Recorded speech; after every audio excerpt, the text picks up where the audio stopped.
Hello friends, जेके study point के YouTube channel में आपका फिर से स्वागत है। और आज की इस वीडियो में हम ये देखने वाले हैं हिस्ट्री चैप्टर नंबर 4, विचारक, विश्वास और इमारतें। ये चैप्टर बेहद इम्पोर्टेंट चैप्टर है, तो इसे ध्यान से देखिए। और जो ये नोट्स बनाया मैंने बड़ी मुश्किल से बनाया है। अगर नोट्स पसंद आ रहे हों तो वीडियो को लाइक, सब्सक्राइब और शेयर ज़रूर करिएगा। तो स्टार्ट करते हैं हम विचारक, विश्वास और इमारतें। सबसे पहले हम देखेंगे इसमें सांची। क्या देखेंगे फ्रेंड्स? सांची। सांची क्या होती है? सांची के स्तूप क्या होते हैं? सांची एक जगह थी जो अब प्रसिद्ध है किसी एक मंदिर के लिए, फेमस है। वो बौद्ध का मंदिर है। किसका मंदिर है फ्रेंड्स? बौद्ध का। तो बौद्ध की जो अवशेष थे वो सांची में है। कहाँ पर है फ्रेंड्स? सांची में। अब इसके बारे में हम देखेंगे। सांची को हम बौद्ध धर्म से संबंधित महत्वपूर्ण साक्ष्य मानते हैं। सांची वह महत्वपूर्ण साक्ष्य है जो बौद्ध धर्म का है। किसका है फ्रेंड्स? बौद्ध धर्म का। सांची बौद्ध धर्म से संबंधित महत्वपूर्ण साक्ष्य है। 19वीं सदी में भोपाल के प्राचीनतम अवशेष में अद्भुत सांची कनखेड़ा की इमारत है। 19वीं शताब्दी में हमने देखा कि कनखेड़ा की इमारत बहुत अद्भुत सांची है। क्या है फ्रेंड्स? बहुत अद्भुत सांची है। तो यहाँ पे जो अद्भुत सांची थी, यहाँ कनखेड़ा की इमारत में यहाँ पे बुद्ध की मूर्ति मिली है और प्राचीन तोरण द्वार मिला है। क्या क्या मिला है फ्रेंड्स? बुद्ध की मूर्ति मिली है और प्राचीन तोरण द्वार मिला है। तोरण द्वार ऐसा होता है फ्रेंड्स, ये मैंने ऐसी बना दिया समझाने के लिए। तोरण द्वार एक द्वार होता है, बहुत बड़ा दरवाज़ा होता है, उसे बोलते हैं। सांची में क्या मिला है फ्रेंड्स? बुद्ध की मूर्ति मिली है और प्राचीन तोरण द्वार मिला है। ये अवशेष जैसी मिला तो यूरोप के कुछ सज्जन थे, उनको दिलचस्प लगने लग गए। इन अवशेष को देखते ही यूरोप के सज्जन दिलचस्पी दिखाने लग गए, वो दिलचस्प हो गए, जिनमें मेजर अलेक्जेंडर कनिंघम एक थे। यूरोप के एक मेजर थे अलेक्जेंडर कनिंघम। इसने सबसे पहले दिलचस्पी दिखाई किसमें? सांची में। किसमें? सांची में। बुद्ध की कुछ मूर्तियों में और तोरण द्वार में दिलचस्पी किसने दिखाई फ्रेंड्स? अलेक्जेंडर कनिंघम ने। इन्होंने जांच की, इन्होंने जांच पड़ताल करी और चित्र बनाए, अभिलेख भी पढ़े और गुंबदनुमा ढांचे को खोजा। इन्होंने ये जो सांची थी उसमें जांच पड़ताल करवाई, कुछ चित्र बनाए कि ये तोरण द्वार ऐसा होगा, इसमें ऐसा होगा। अभिलेख पढ़े, जो इसमें अभिलेख थे प्राचीन अभिलेख बुद्ध के, वो पढ़े और गुंबदनुमा ढांचे की खोज करी। ये गुंबदनुमा ढांचा होता है, जैसा हमने ताजमहल में देखा है, गुंबदनुमा ऊपर का ढांचा होता है। भोपाल के नवाब, अब भोपाल में एक नवाब थे शाहजहां बेगम, उसकी आत्मकथा थी ताज उल इकबाल। भोपाल के नवाब शाहजहां बेगम की आत्मकथा ताज उल इकबाल से 1876 में HD बारस्टो ने अनुवाद किया। ये अनुवाद का मतलब होता है ट्रांसलेशन करा। जो भोपाल के नवाब थे उन्होंने, कौन थे फ्रेंड्स? HD बारस्टो। कौन थे फ्रेंड्स? HD बारस्टो भोपाल के नवाब थे। उन्होंने शाहजहां बेगम की एक आत्मकथा थी ताज उल इकबाल।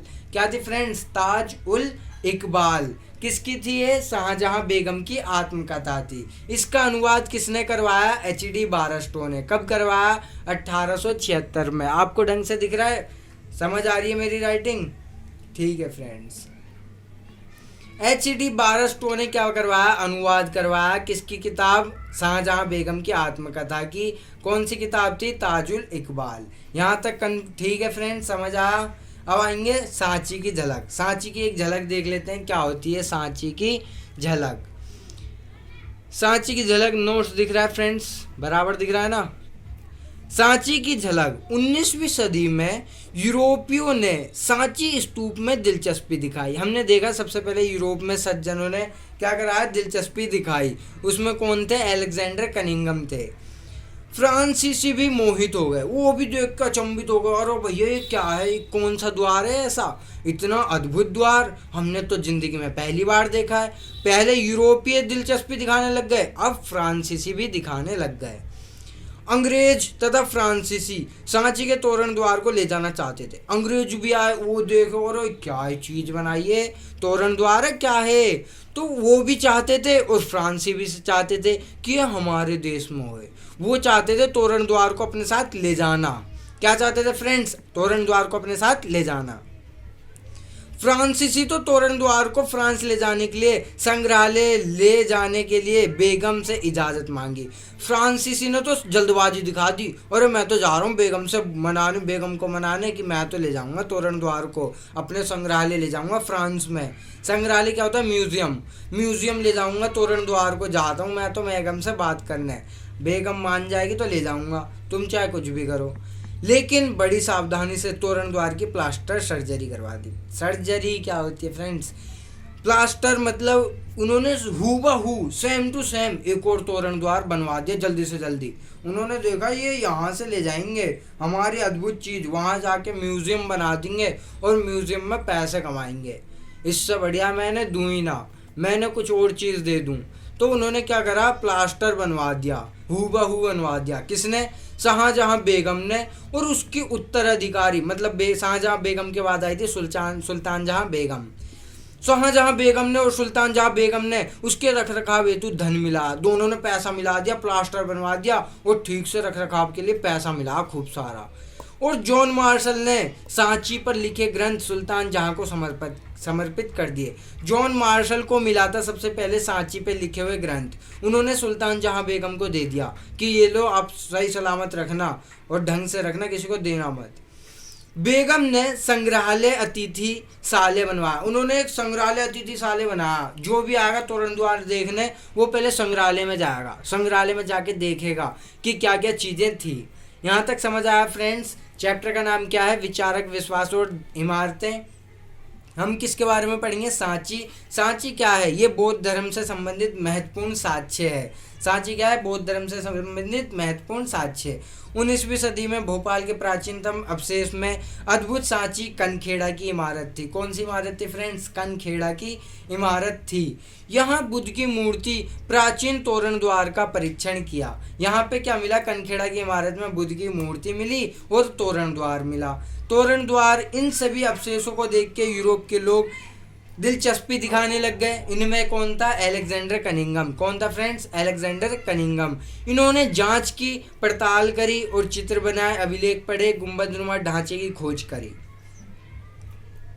भोपाल की एक नवाब थी शाहजहां बेगम, उसकी एक आत्मकथा थी ताज उल इकबाल, जिसका अनुवाद करवाया था HD बारस्टो ने 1876 में। सांची की झलक। 19वीं सदी में यूरोपियों ने दिलचस्पी दिखाई सांची में, फिर फ्रांसीसी ने दिखाई। अंग्रेज और फ्रांसीसी इसे अपने वहाँ ले जाने चाहते थे तोरण द्वार को।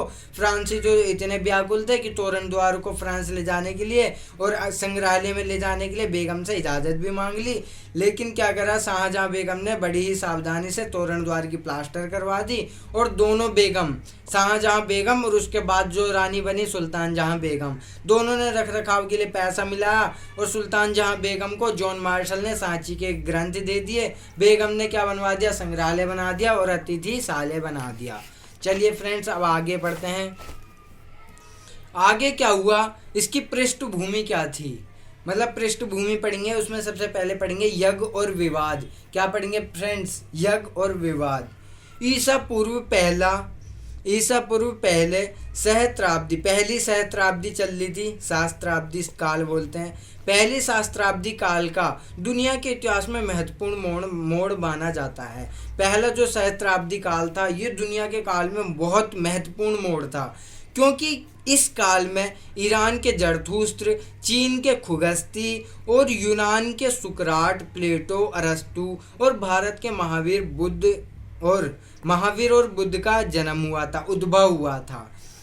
पहले सहस्त्राब्दी काल को इतिहास का महत्वपूर्ण मोड़ माना जाता है। सबसे पहले ब्राह्मण आए थे, ब्राह्मण ने ग्रंथ बनाए थे, ग्रंथों में अपनी अपनी बातें रखी थी और अपने आप को सर्वश्रेष्ठ माना था। फिर उसके बाद जो पहला सहस्त्राब्दी काल आया उसमें कई सारे लोगों का उद्भव हुआ, जैसे कि ईरान के जरथुस्त्र, कौन थे? ईरान के जरथुस्त्र, चीन के खुगस्ती, यूनान के सुकरात और प्लेटो और अरस्तु। आपको पता होगा पॉलिटिकल का ज्ञाता या पॉलिटिकल के पिता सुकरात, प्लेटो, अरस्तु ये सब हैं।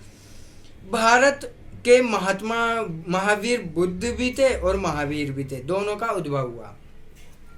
उन्होंने जीवन के रहस्यों को समझने का प्रयत्न किया। अब भारत के देख लो, महावीर और बुद्ध, इन्होंने क्या करा? शांति में एकांत में बैठे और जीवन के रहस्यों को समझा कि क्या गलत चीज़ें हैं, क्या अच्छी चीज़ें हैं, व्यक्ति को अच्छा जीवन कैसे मिलता है, बुरा जीवन कैसे मिलता है, ये सब उन्होंने पता लगा लिया। हम क्या देख रहे हैं? यज्ञ और विवाद देख रहे थे।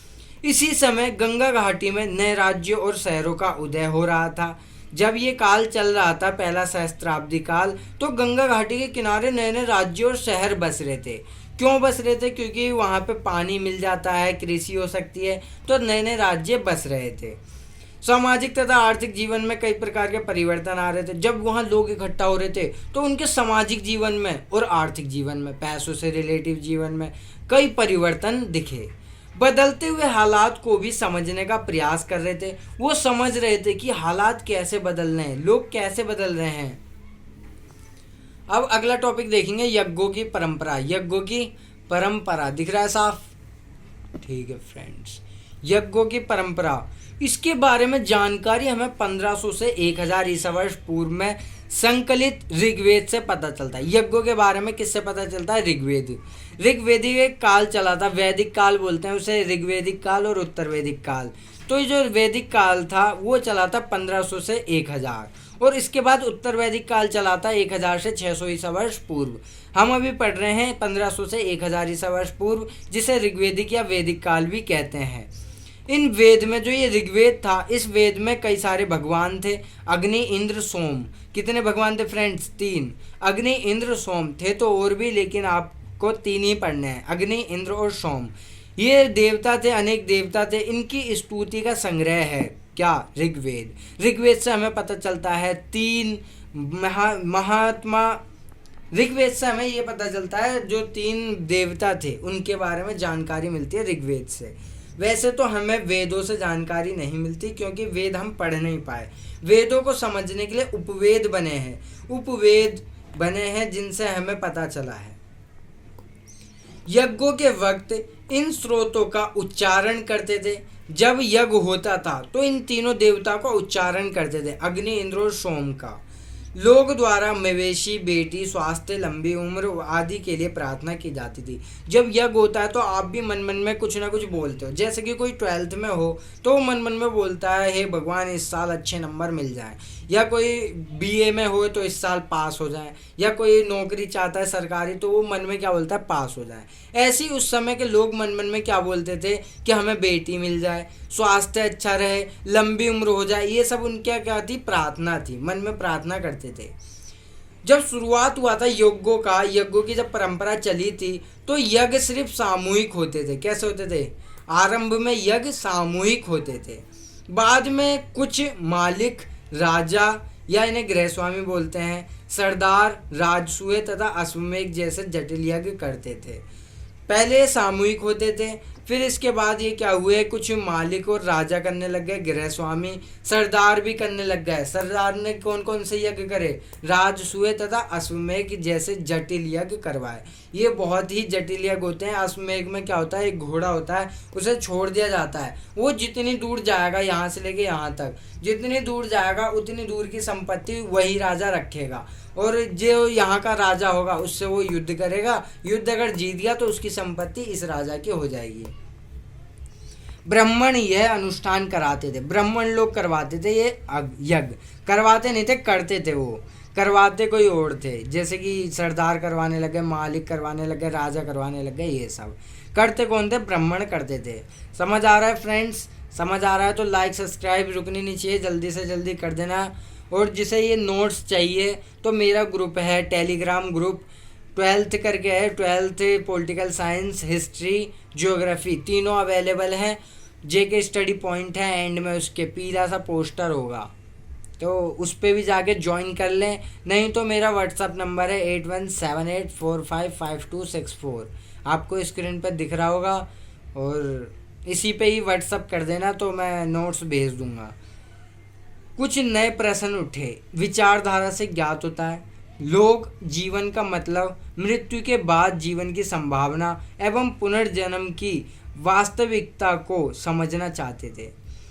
नए प्रश्न क्या उठे, लोग ये समझना चाहते थे कि जीवन का मतलब क्या होता है और जब हम मर जाते हैं तो पुनर्जन्म क्या होता है। लोग ये समझना चाहते थे क्या पुनर्जन्म अतीत कर्मों की वजह से होता है, क्या जो हम अभी काम कर रहे हैं उसी कर्मों की वजह से हमारा पुनर्जन्म होता है। ये उनके मन में क्या था, क्वेश्चन था।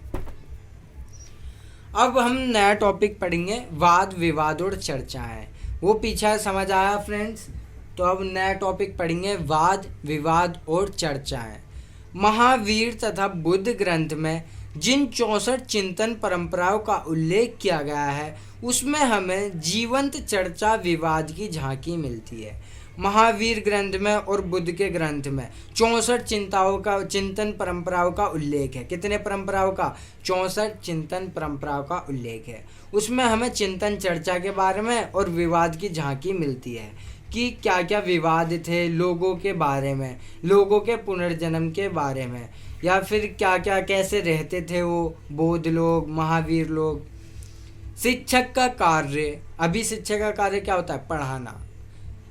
उस समय शिक्षक का कार्य एक स्थान से दूसरे स्थान घूम घूम कर अपने ज्ञान दर्शन से विश्व को जागरूक बनाए रखना।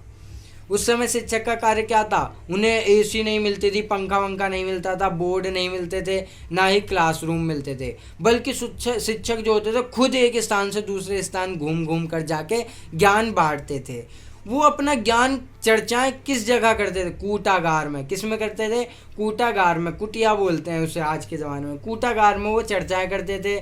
कूटागार में, शालाओं में, उपवनों में, यानी कि जंगलों में भी जाकर के, जंगल से जंगल, छोटा जंगल बोलेंगे उपवन, वहाँ पे जाके क्या करते थे? चर्चाएं करते थे, ज्ञान देते थे।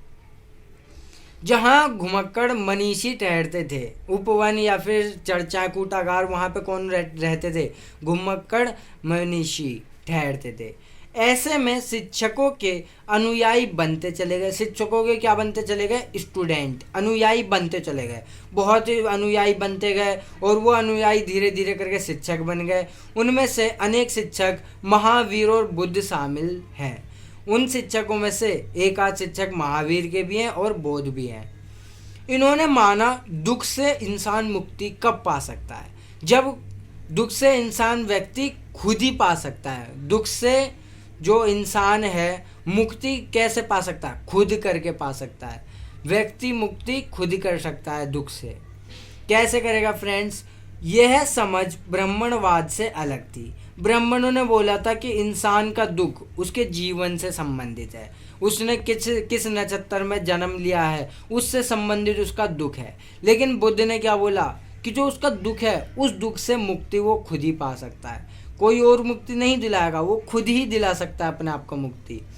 ब्राह्मण मानते थे उनकी जाति से अस्तित्व तय होता है। ब्राह्मण मानते थे कि उनका जो दुख है उनकी जाति से है। जैसे वो शूद्र जाति का है तो उसका काम ही है दूसरों की सेवा करना।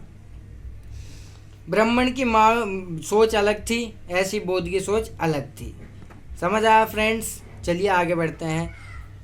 लौकिक सुखों से आगे महावीर का संदेश। लौकिक सुखों से आगे महावीर का संदेश, ये नया टॉपिक है। महावीर के जन्म से पहले, जब महावीर का जन्म नहीं हुआ था, यानी कि 6ठी शताब्दी में जैन धर्म के सिद्धांत उत्तर भारत में प्रचलित थे। जैन धर्म पहले ही आ गया था। महावीर जो थे उनके 24वें तीर्थंकर थे। 24वें तीर्थंकर थे। क्या थे फ्रेंड्स? 24वें तीर्थंकर महावीर बौद्ध थे। जैन परंपराओं के अनुसार महावीर 23वें शिक्षक थे। 23वें थे, 24वें नहीं थे फ्रेंड्स, सॉरी। 23वें शिक्षक थे या तीर्थंकर थे। उन्होंने उन्हें ग्रीथक कहते थे। क्या बोलते थे फ्रेंड्स? यहाँ थोड़े मिस्टेक है, उन्हें ग्रीथक बोलते थे। जैन धर्म के अनुसार पूरा विश्व प्राणवान है। जैन धर्म मानते थे कि जो पूरा विश्व है, चाहे पिन से लेकर के बड़ी बड़ी मशीनें, वो सब भी प्राणवान है। पत्थर भी प्राणवान है, पानी भी प्राणवान है। प्राणवान मतलब जीवन है, उनमें सब में जान है। ये कौन मानते थे फ्रेंड्स? ये मानते थे जैन। जैन धर्म का केंद्र बिंदु जीवों के प्रति अहिंसा ना मारना, जीवों को ना मारना। जैन धर्म चाहते थे कि जो उनका जीवन है उन जीवन में जीवों को मत मारो, अहिंसा मत करो, जीवों को ना मारो और अहिंसा ना करो। जैन के अनुसार अहिंसा करो, यार यहाँ उल्टा है, हिंसा ना करो, लड़ाई दंगे ना करो, अहिंसा करो। जैन के अनुसार, जैन धर्म के अनुसार जन्म और पुनर्जन्म कर्म से तय होता है, ना कि जाति से। जैन धर्म मानते थे कि जो मनुष्य का जन्म है और पुनर्जन्म है वो उसके कर्मों का फल है, ना कि उसके जाति का फल है। कर्म चक्र से मुक्ति के लिए तपस्या की आवश्यकता है। वो बोलते थे जैन धर्म कि अगर तुम कर्म चक्र से मुक्ति चाहते हो, अगर तुम चाहते हो तो तुम्हारे जीवन में दुख ना हो तो आप तपस्या करो, अगर आप चाहते हो पुनर्जन्म तुम्हारा अच्छा हो तो आप तपस्या करो। इसीलिए विहारों में रहना अनिवार्य नियम बन गया। उन्हें तपस्या करने के लिए विहार जाना पड़ता था, वहां पे रहना उनके लिए क्या बन गया, एक अनिवार्य नियम बन गया। जैसे कि कोई पढ़ाकू बंदा होता है, पढ़ता रहता है, तो उसके लिए एक नियम बन जाता है घर में ही रहना, घर में ही टेबल होए, टेबल सजी हुई हो किताबों से, और किताबों पे ही वो पूरे दिन बैठे रहे। ऐसे ही जो ज्ञान प्राप्ति करते थे जैन धर्म और अपने दुखों से मुक्ति चाहते थे, उनके लिए काम हो गया था विहारों में रहना।